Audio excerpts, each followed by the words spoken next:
la doctora Belén Branquichela. Primero les voy a decir quién es, para que ustedes entiendan la dimensión, digamos, de quién va a hablar con nosotros en materia científica respecto a este tema. Es bióloga, Belén, pero además es doctora en Ciencias Biológicas por la Universidad de la República. En el 2009 se incorporó al Departamento de Microbiología y realizó su tesis de grado, su maestría y doctorado vinculado a la salud de las abejas en Uruguay. Mirá qué tema, en Uruguay. ¿Cuánto se habla de este tema, no? De las abejas, si va desmejorando la producción de la miel o no. Vamos a conversar con ella. Bienvenida, Belén. Hola, buenos días. Gracias. Gracias por la invitación. No, por favor, gracias a ustedes, gracias al Instituto Nacional de Investigación Agropecuaria, que siempre está presente en nuestras inquietudes periodísticas desde hace unos cuantos años, y yo una vez más agradezco públicamente a Alejandro Jorak por esta transferencia de comunicación que hace muy profesionalmente para con el programa. Belén, bueno, él me dijo, mira, va a ser interesante que converses con Belén acerca de las abejas. Por ejemplo, ¿qué miel, qué es una abeja, por ejemplo? ¿Qué hacen las abejas en la naturaleza y por qué su actividad es tan importante? Yo recuerdo que se decía, che, el mundo corre peligro porque se están perdiendo las abejas del mundo, se está diezmando la abeja a través de prácticas bueno, depredadoras, productivas. ¿Qué está pasando con ese tema? Primero, la primera pregunta, ¿no? Valga la redundancia. ¿Qué es la abeja? ¿Qué es lo que hace? Sí, es una pregunta bien interesante y bien básica, porque para muchos seguramente es una pregunta obvia, y cuando uno habla de abeja asocia a la abeja que vemos en los jardines, de color amarillo y negro, que pica, que vive en colmenas. Pero lo interesante es que en el mundo se han descrito más de 20.000 especies de abejas. Ujú. Hay abejas grandes, abejas chiquititas, abejas de colores, amarillas y negras, violetas, hay de formas increíbles. Hay abejas que pican, abejas que muerden, abejas que no hacen nada, abejas que son solitarias y abejas que viven en sociedad. Y imagínense que en la naturaleza que los organismos se organicen en una sociedad y que sean exitosos ha sido un salto evolutivo de los más importantes en la naturaleza, ¿no? Claro, claro, Y, sin duda. y esta sociedad, justamente lo que las hace tan exitosas es que han logrado organizarse, dividirse las tareas, dividirse funciones, eh, se pueden equiparar en muchos aspectos a nuestra sociedad. Ujú. Y en general uno asocia justamente a la abeja a la producción de miel, porque asociamos a las abejas melíferas, que son estas que les mencionaba que todos conocemos mayormente. Ujú. Pero en realidad el principal rol de las abejas en la naturaleza es la polinización, ¿sí? ¿Y qué es esta polinización? Las plantas se tienen que reproducir, las plantas con flor se reproducen de forma sexual, igual que nosotros, pero las Sí. plantas tienen un pequeño problema, y es que el macho y la hembra no se pueden mover para encontrarse. Ah, entonces la abeja oficia de Cupido. Algo así. Claro. Este, la abeja y muchos otros agentes polinizadores, fíjense que por ejemplo el viento y el agua pueden polinizar, Ujú. y hay distintos animales que polinizan. Hay aves que polinizan como el picaflor, Claro. hay mamíferos que polinizan como los murciélagos, hay insectos que polinizan y hay una gran diversidad de insectos polinizadores, y las abejas son los polinizadores por excelencia, ¿sí? Sí, sí. Este, y esto se da justamente porque ha habido una evolución entre el polinizador y la planta, ¿sí? Hay plantas que las polinizan mejor a ciertos animales, por ejemplo, los murciélagos polinizan muy bien algunas plantas, y esas plantas ya saben que el murciélago es la mejor especie que la poliniza, y entonces, como el murciélago trabaja de noche, no gasta energía en hacer una flor linda, sino una flor olorosa, y es una flor blanca, sin gracia, pero que desprende muchos aromas que sean muy atractivos al polinizador. Y con las abejas pasa lo mismo, hay flores Ujú. que han adaptado sus estructuras para que la abeja vaya y transporte su grano masculino, que es el polen, el gameto masculino, que es el polen, hacia la parte femenina de la planta, y allí se dé la fecundación de la planta. Claro. ¿Esto qué consecuencias tiene, no? Porque la planta se reproduce, pero a nosotros nos impacta muchísimo, porque esto lo que permite es que luego de esa flor salga un fruto sumamente atractivo,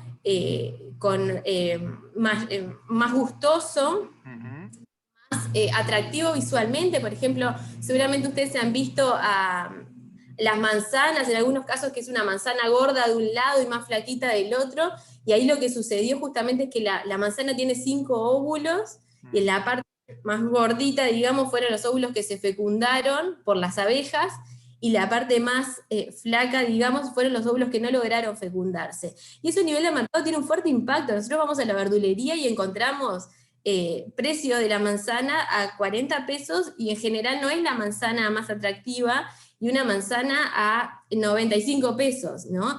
A nivel de mercado, esta polinización tiene un fuerte peso. Sí, claro. Y no solo eso, también hay un fuerte impacto en el rendimiento de cultivos que se utilizan para la alimentación del ganado. Entonces, la polinización y el trabajo de las abejas y de los distintos polinizadores depende, o sea, impacta tanto en la producción agrícola como en la producción de carne, por ejemplo. Seguro. Sí. Poner los números, Sí. 3/4 partes de la producción de la alimentación mundial dependen de la polinización, y en particular de la polinización por abejas. ¿Cuánto me dijiste, Belén? ¿Cuánto? 3/4 partes. O sea, nosotros podemos imaginar que 3 bocados de 4 de los que comemos tuvo atrás de ese bocado la actividad de una abeja, el trabajo de una abeja. Sí, claro.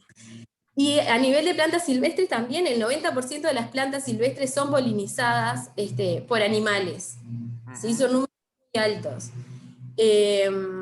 En el mundo se ha estimado ese valor en 153 billones de dólares anuales,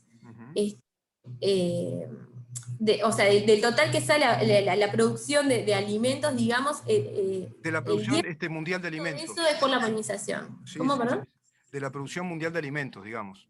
Exacto. Exacto, o sea que es un componente muy alto en la producción de alimentos y evidentemente en la producción económica. Estamos hablando de un valor económico altísimo, que tiene un valor económico muy alto, que tiene esa actividad que desarrolla, en este caso la abeja, pero también otros insectos, de la polinización.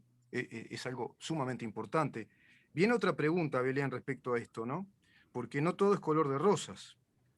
¿Por qué las poblaciones de abejas se están perdiendo? ¿Se están perdiendo, en verdad?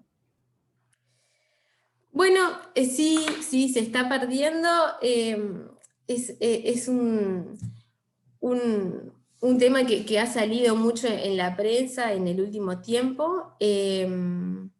Hay distintos factores que afectan a las abejas. En el 2005 más o menos se empezaron a reportar altos porcentajes de pérdidas de colmenas.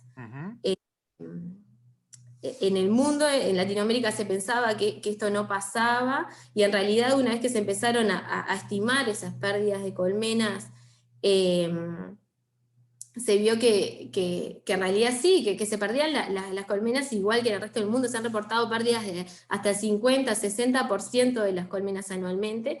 Vale la pena destacar que esas estimaciones se hacen sobre colmenas manejadas, o sea, sobre colmenas de abejas. Y como les decía, hay una gran diversidad de especies de abejas que es muy difícil estimar si esas poblaciones se pierden o no, pero se maneja que los mismos factores que afectan a las abejas melíferas también afectan a las distintas especies de abejas. Claro. Entonces ahí considerando el fuerte impacto que tienen las abejas en los ecosistemas y en la producción de alimentos, y que todas las abejas en su diversidad afectan esta producción, ahí hay todo un pozo negro de información, ¿no? ¿Qué va a pasar con muchos alimentos que dependen de la polinización por esas abejas que se están perdiendo, y que esas poblaciones no pueden ser reemplazadas, como el caso de las abejas melíferas? Porque las abejas melíferas son manejadas por apicultores que, una vez que se mueren las colmenas, invierten trabajo y dinero en reproducirlas y mantener la cantidad de colmenas, digamos, en un estable, digamos, para sus negocios. Pero en el caso de las abejas silvestres, no hay nadie que reponga. Si se mueren por factores externos, digamos, a su biología misma, es muy difícil compensar, digamos, esas pérdidas. Belén, ¿qué tema ahí se viene para la humanidad, ¿no? Hay como tú decís, una especie de horizonte muy negro, no se sabe qué puede pasar. Yo acá estoy leyendo los factores que afectan las pérdidas de las colmenas, la intensificación en el uso del suelo, la desnutrición del suelo también, la pérdida de hábitats, el uso y el abuso de pesticidas, insecticidas y fungicidas, efecto directo y efecto subletal, dice este informe, plagas y patógenos, virus, bacterias, ácaros, hongos, etcétera. Cambio climático también. Qué combo, ¿no? Para esas abejas que, como tú Sí, decís, no las melíferas, digamos que dentro de todo están más protegidas porque hay una cierta sostenibilidad, porque los productores las cuidan, las producen, cuidan las colmenas, pero ¿qué pasa con el resto? exacto. Hay múltiples factores que afectan estas pérdidas de colmenas. Ya vamos más de 15 años investigando estos factores. Hoy en día se sabe que es un fenómeno multifactorial. Ujú. De la polinización, la abeja le da algo a la planta, que es de permitirle la reproducción, pero la planta a cambio le da néctar y polen, y el polen es la fuente de proteínas, vitaminas y minerales de la abeja. Entonces, esta intensificación en el uso del suelo que vos mencionabas Ujú. eh, hace que las abejas tengan a su disponibilidad una única fuente de polen, en algunos periodos de tiempo, que pueden o no suministrarle todos los requerimientos nutricionales que la abeja precisa. Claro. ¿Sí? Entonces, ahí se genera lo que se conoce como la desnutrición.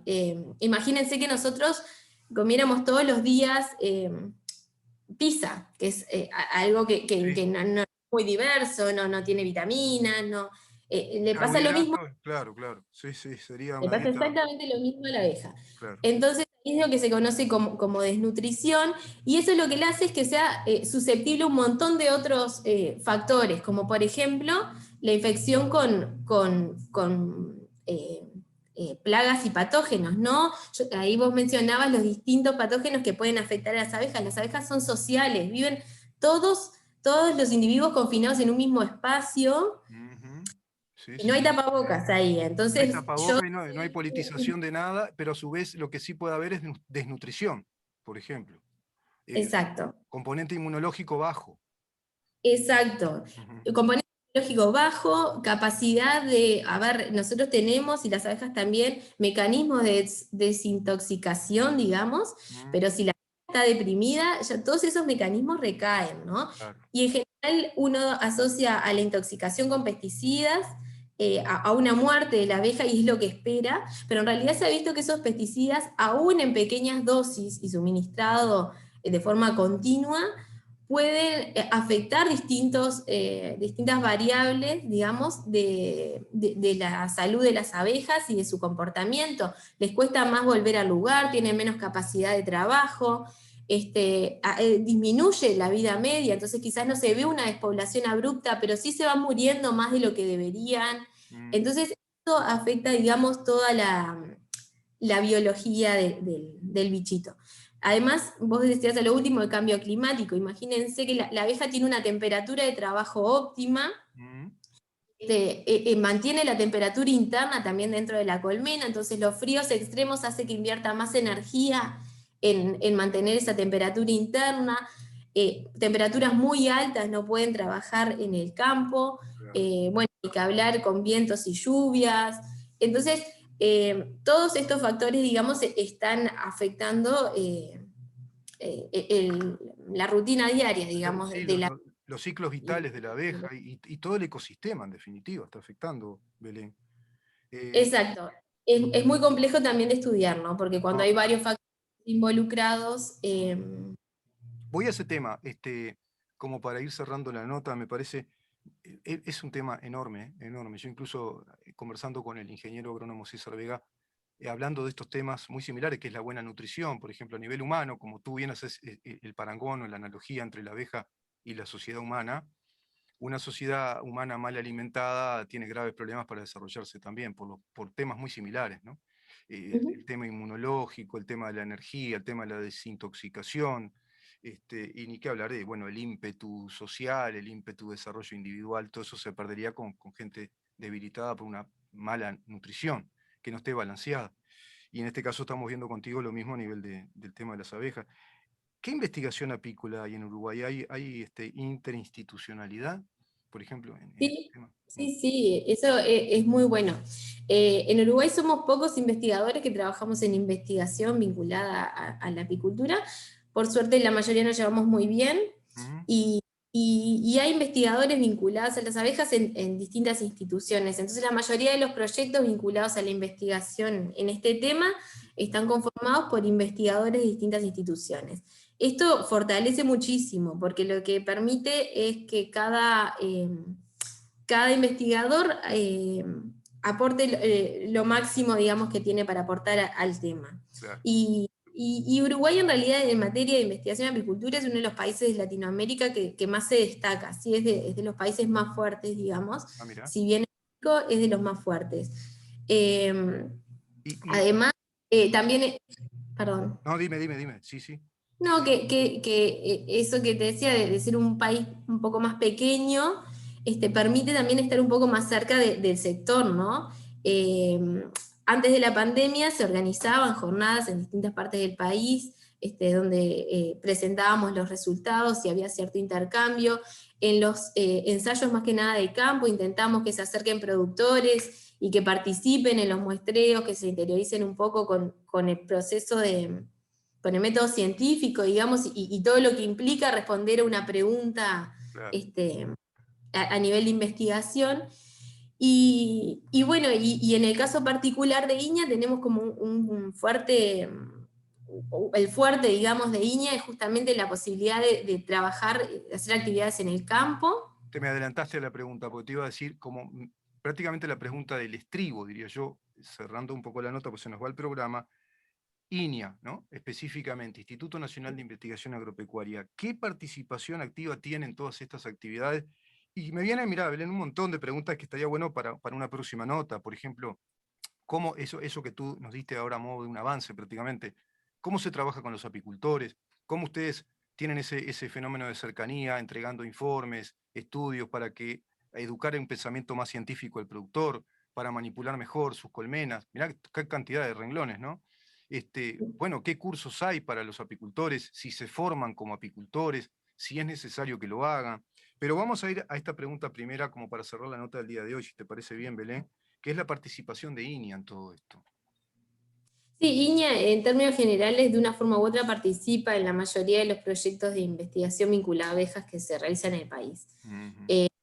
En algunos casos es apoyando en las actividades de campo, en otros casos es en la parte más de análisis y discusión, y por otro lado tenemos como un componente fuerte que es en la parte de todo el tema de validación de manejos a nivel de apicultores, evaluación de productos, eficacia, productos nutricionales, Claro, eh, y demás. claro, Belén. Sí, sí, sí, Pero sí. bueno, Es un puede tema, ser. mirá, vos sabés que nos queda corto el programa, pero eso que tú estás planteando ahora al final, y todas estas preguntas que a mí me surgen, sería interesante abordarlas en una próxima nota de columna de INIA de los miércoles. Si te parece bien, yo te convocaría de nuevo, hablaría con Alejandro para ver si podemos retomar este tema contigo, porque ahí está otro de los núcleos fundamentales de este tema, se me ocurre a mí, ¿no? La formación de los apicultores, la cercanía que tiene la comunidad científica de nuestro país con ellos y cómo los van instruyendo de algún modo, y también ustedes cómo van recibiendo también seguramente mucha educación de parte del que está en la cancha jugando, ¿no? Que está ahí en ese tema. Y bueno, y todo esto que tú estás planteando ahora a raíz de cada uno de esos renglones que INIA tiene para participar activamente en la investigación de la apicultura en el Uruguay. Muchísimas gracias, Belén, por esta nota. Bueno, gracias a ustedes, un gusto. Y nos vemos la próxima. Buena Nos vemos la jornada. próxima. La Igualmente. doctora Belén Branquichela, doctora en ciencias biológicas, investigadora, además doctorado vinculado a este tema que nos dio tremenda clase, ¿no? Trató de resumir, pobre, en cuestión de 25 minutos, 24 minutos, un universo impresionante que quedaría para varios programas también.